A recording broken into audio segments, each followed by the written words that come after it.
पिछले एपिसोड में हमने देखा था आदागाकी और मासामुने के बीच लड़ाई हो जाती है और अब वो फ्रांस की ट्रिप से वापस आ चुके हैं। इस एपिसोड की शुरुआत में हम योशिनो को देखते हैं। योशिनो की बहन उससे कहती है तुमने इस बार बहुत बड़ी गलती करी है और डैड तुमसे काफी ज्यादा नाराज है। योशिनो सॉरी कहती है। नेक्स्ट हमें स्कूल का सीन दिखाया जाता है। योशिनो भीड़ में आदागाकी के लिए लंच ले रही होती है। लेने के बाद आदागाकी का कॉल आता है। वो उससे कहती है मैंने जो भी मंगाया था उसमें 5 राइस बॉल और ऐड कर दो। योशिनो बोलती है ठीक है। वहीं हम आदागाकी को देखते हैं जो काफी सारा खाना खा रही होती है।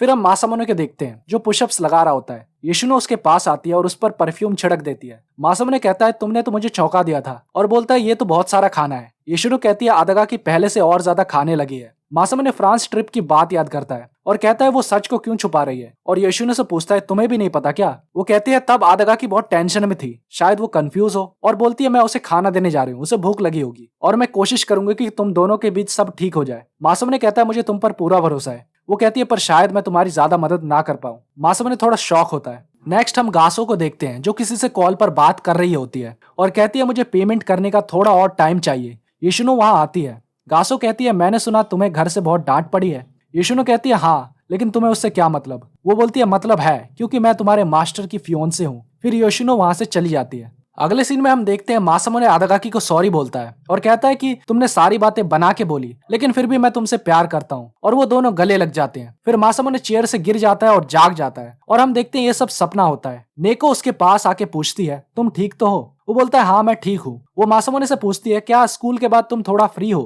क्योंकि मुझे तुम्हारे साथ कहीं जाना है। फिर हम हॉस्पिटल का सीन देखते हैं। मासामुने बैठकर उसका वेट कर रहा होता है। नेको वापस आती है। वो पूछता है तुम ठीक तो हो। वो बोलती है हाँ, मुझे यहाँ बस थोड़ा रेगुलर चेकअप के लिए आना पड़ता है, आज शीतो नहीं है इसलिए मैंने तुमसे कहा। और कहती है चलो हम थोड़ा वॉक करने चलते हैं क्योंकि वॉकिंग करना हेल्थ के लिए अच्छा होता है। इसी बीच मासामुने नेको को पेरिस में आदागाकी और उसके बीच जो हुआ था उन सब के बारे में बताता है और कहता है मेरा रिवेंज का प्लान खतरे में है। वो कहती है तुम अभी भी रिवेंज लेना चाहते हो और क्या तुम चाहते हो कि आदागाकी तुमसे प्यार करने लगे। वो कहता है हाँ बिल्कुल, तुम उसे हेट करते हो फिर भी। वो बोलता है हाँ, इसलिए तो मैं उसे बाद में छोड़ दूंगा और यही तो मेरा रिवेंज है। नेको पीछे से उसे गले लगा लेती है और कहती है तुम आदागाकी को चुनोगे क्योंकि तुम सिर्फ उससे बदला लेना चाहते हो और ये प्यार नहीं है, तो इसका मतलब तुम उससे प्यार कर सकते हो। और वो उससे कॉन्फेस करने जा ही रही होती है पर मासामुने देखता है कुछ लोगों ने उन्हें घेर लिया है। वो कहता है हमें यहाँ से जाना होगा।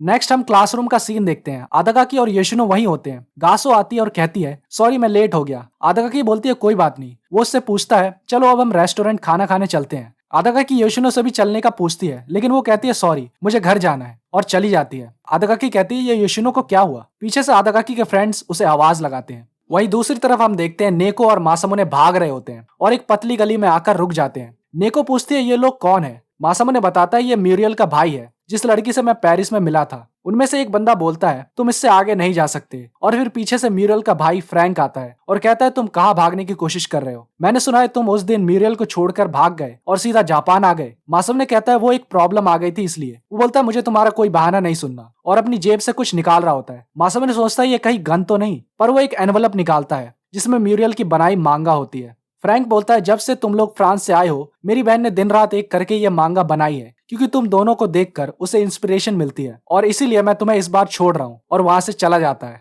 नेको कहती है क्या मैं इसे देख सकती हूँ। वो बोलता है हाँ बिल्कुल। वो दोनों फिर स्टोरी पढ़ते हैं। कहानी के शुरू में मासामुने रो रहा होता है। उसे आदागाकी मुंह पोंछने के लिए रुमाल देती है। फिर साथ में फोटो खिंचाते हैं। आदागाकी अपने पेरेंट्स के बारे में बताती है कि वो अलग हो रहे हैं। मासामुने गले लगाकर उसे बोलता है मैं हमेशा तुम्हारे साथ रहूंगा। आदागाकी बोलती है मैं अपने डैड के साथ शिफ्ट हो रही हूँ। मासामुने से फ्लावर देके कहता है हम दोबारा मिलेंगे जब हम बड़े हो जाएंगे। फिर मासामुने बड़ा हो जाता है और हाई स्कूल जाता है। आदागाकी उसे रुमाल देकर उसका वेलकम करती है और वो दोनों साथ में मिल जाते हैं और एक हैप्पी एंडिंग हो जाती है। नेको बोलते हैं कितनी प्यारी स्टोरी है। मासामुने सोच रहा होता है लेकिन असल जिंदगी में तो ऐसा नहीं हुआ, चीजें बिगड़ गई और हम एक दूसरे को हेट करने लगे। नेको को उसमें एक लेटर भी मिलता है जो म्यूरियल ने भेजा था। मासामुने लेटर पढ़ता है जिसमें लिखा होता है कि मैंने ये मांगा तुमसे और आदागाकी से इंस्पायर होकर लिखी है। तुमने मुझे नहीं बताया कि तुम्हारी कहानी कैसे खत्म हुई, तो इसलिए मैंने इसमें खुद कहानी की एंडिंग लिखी है। और मैं कभी कभी सोचती हूँ कि मैं तुम्हारे कमरे की एक दीवार बन जाऊं जिससे मैं तुम्हारे बारे में और जान सकूं, क्योंकि वो कहते हैं ना दीवारों के भी कान होते हैं।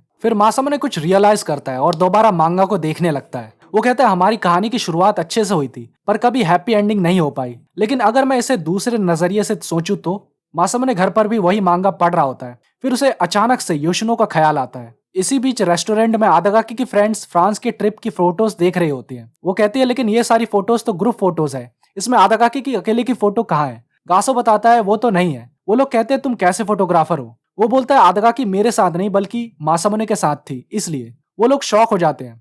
वहीं गासो अपनी छोटी बहन के बारे में सोच रही होती है क्योंकि उसे पता चलता है कि उसकी छोटी बहन की तबीयत काफी ज्यादा खराब है और इलाज के लिए उसे बहुत सारे पैसे चाहिए और पैसों के लिए ही वो आदगाकी से शादी करना चाहती है, नकली मासामुने बनकर। आदगाकी के फ्रेंड्स आदगाकी से पूछती है कि तुम फ्रांस जाकर मासामुने के साथ डेट पे गई थी। आदगाकी गुस्से से कहती है मुझे इस बारे में कोई बात नहीं करनी। गासो उसकी पीठ पर हाथ रख के कहता है अगर तुम ऐसा फील कर रही हो तो मासामुने से मिलना बंद कर दो और मेरे बारे में सोचो।